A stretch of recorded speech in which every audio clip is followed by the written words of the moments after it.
Hello friends, welcome back to my YouTube channel Seema teaching classes. आज आपण माननकु हरण बा डिवीजन सिखेबी। तो चलंतु आपण माननकु मु सिखे बहुत सहज। एटा सहज उपाय, एटा डी कष्ट उपाय, दीटा उपाय रे मु आपण माननकु सिखेबी। तो फास्ट आपण माननकु देखोच माने जो माने पणिका सिखि नांती, तो मोर पणिका विषय रे मु नेक्स्ट वीडियो रे मु सब करिछि। तो आपण माननकु आई बटन रे से लिंक टा दे देबी, वीडियो टा दे देबी। आपण माने जाई कि आराम से पणिका टा देखि देबे आ सेतरे सिखि जिवे। तापर जाइकरी हरणटा आपण करे। पणिका न शिखितले हरण करि परिबे नाही। मु फास्ट रे ही कहिछि। आ देखंतु फास्ट हरण करिया कले आपनन को आगो एठी तर एटा होची मझिरा तार होची भाज्य, एटा होची भाजक, आ एपटा होची भाग फळ, आ पूरा लास्ट जोटा बाहरिबो सेटा हला हमरो भाग शेष। हरणर एगुड़ा सब कह जाए। फास्ट एटा होची भाज्य, भाज्य को भाजक सहित गुणन करा जाए। तापरे भाग फल, भाग शेष।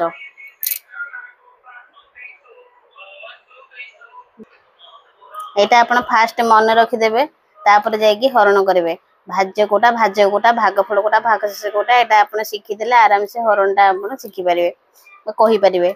आमे एबे 236 हरण 2, 236 को 2 सहित हरिबा। फास्ट हमर 236 टा हमर भाज्य घर अछि, भाज्य घर अछि 2। ताले 2 को पणिका रे एटा फास्ट 2 को पणिका रे 2 अछि नै। एई संख्या से तो एई संख्याटा याठू एटा समान हेता दरकार, नले याठू एटा बड़ हेता दरकार। ताले एटा होछि गोटिका संख्या। फास्ट हम गोटे ही नबा। 2 को पणिका रे 2 अछि कि नै? अछि 2 के 2, 2 के 2। तो एठी 2 देला, एठू हम वियोग करिया। एई संख्या रे एई संख्या को वियोग करा हबो। तो 2 रे 2 गले हमर एठी केते बाहला 0। तापरे एई संख्याटा तळको ओल्हे देबा 3। ताबले 2 के पणिका रे 3 अछि कि नै? 3 टा 2 ठु बड़। आ 2 के पणिका रे 3 भी नाही, ताले 3 रो तळ संख्या केते? 2। ताले हम 2 नबा। 2 के पणिका रे 2 अछि, 2 के 2। 3 रु 2 एठी पुणी वियोग करा हबो। 3 रु 2 गले 1, पुणी 6। 1 होछि 2 टु सान हे गेला। आ जेटा जाई परिबो नाही, ताले आ गोटे संख्या हमकु तळको ओल्हेयाको पड़िबो। ताले 6 टा हम एई 1 पाखकु ओल्हेइ देले। 2 को पणिका रे 16 अछि कि नै? 2 अष्टा 16। ताले 2 अष्टा 16। मु फास्ट रु कहिछि पणिका शिखंतु, पणिका शिखिले ही हरण करि परिबे। तो पणिका शिखिले इजी ही करि परिबे। ताले 16 रु 6 रु 6 गले 0, 1 रु 1 गले 0। तो बाम पटे 0 रहइबो नै। तो हमर एटा 2 को 236 को 2 सहित हरिले हमर केते आंसर बाहला?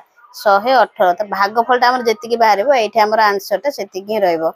आ मन रखिथिबे यार भागशेष जेंति 0 बाहरथो। जदि भागशेष 0 न बाहरथो, ताल तार आंसरटा एठी भागफल भागशेष दीटा ही लेखा जिवे। सेटा मु आपनन एटा रे सिखेबी। एटा तो इजीली सिखि गले। एटा मु आपनन सिखौची। तो एटा 3469 को 3 सहित हरण करा हबो। तो चलंतु एटा मु आपनन सिखेबी। 3 को पणिका रे 3 अछि कि नै? अछि। 3 के 3।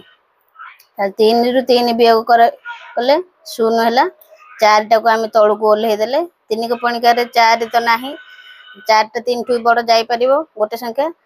ताल 3 4 तळ संख्या होछि 3। 3 के 3। एटा भी पुणी वियोग करा हबो। 4 रु 3 गले 1। 1 टा जेहेतु 3 रु सान हे अछि, ताले आ गोटे संख्या हम तळको ओल्हेइबा। तो 3 को पणिका रे 15 अछि कि नै? अछि। 3 5 15। 5 रु 5 गले 0। आ गोटे संख्या हम रहि जाउछि, जेतु एटा भी हम तळको ओल्हेइबा। 3 को पणिका रे 9 अछि कि नै? अछि। 3 3 9। 9 रु 9 गले 0। जदि हमर एठी 0 बदल रे 1 कि 2 एमितिका संख्या किछि बाहरियो, तो एठी हम उत्तर रे आपण लेखिबे भागफल। मनकर हमर एठी 1 बाहला, एठी हमर तार उत्तरटा बाहला एतिकी। भागफलटा हमर लेखि देबे 1 1 5 3। आ भाग शेषटा लेखिबे। भाग शेष रे जेतिकी बाहर थिबा आपण मनकर भाग शेष रे 1 बा 2 बाहर जे, एठी हमर 2 लेखा हला। तो उत्तरटा पूरा डायरेक्ट एमिति ही लेखा जीवनी। जदि 0 बाहर छि, तार डायरेक्ट हम एई उत्तरटा ही लिखि देबा 1153। आ एठी जदि 1 2 किछि भी बोलला, ताले आंसरटा एमिति ही लेखा जी। सब बेले मन रखितो, सब क्वेश्चन आंसर एमिति ही आपण देबे। जदि उत्तरटा एमिति लिखि देबे, ताले क्वेश्चनटा टोटली आंसरटा आपण पूरा भूल हे जिवो। वीडियोटा आपन जदि भल लागुची तो लाइक कमेंट शेयर करिया सब्सक्राइब करिया। आ नेक्स्ट वीडियो रे मु गोटे आपन को देखैतली जे वियोग आपन पाखरे से वीडियोटा करथिली। तो सेटारे टे भूल थला गोटे भाई कमेंट रे जणैछंती आ से भाई को थैंक यू आम वीडियो देखुथिबारु आ माने मोर जहा भूल भाल अछि किछि कहथिबारु एमिति वीडियो आपण माने म देखुतांतु आ प्लीज वीडियो को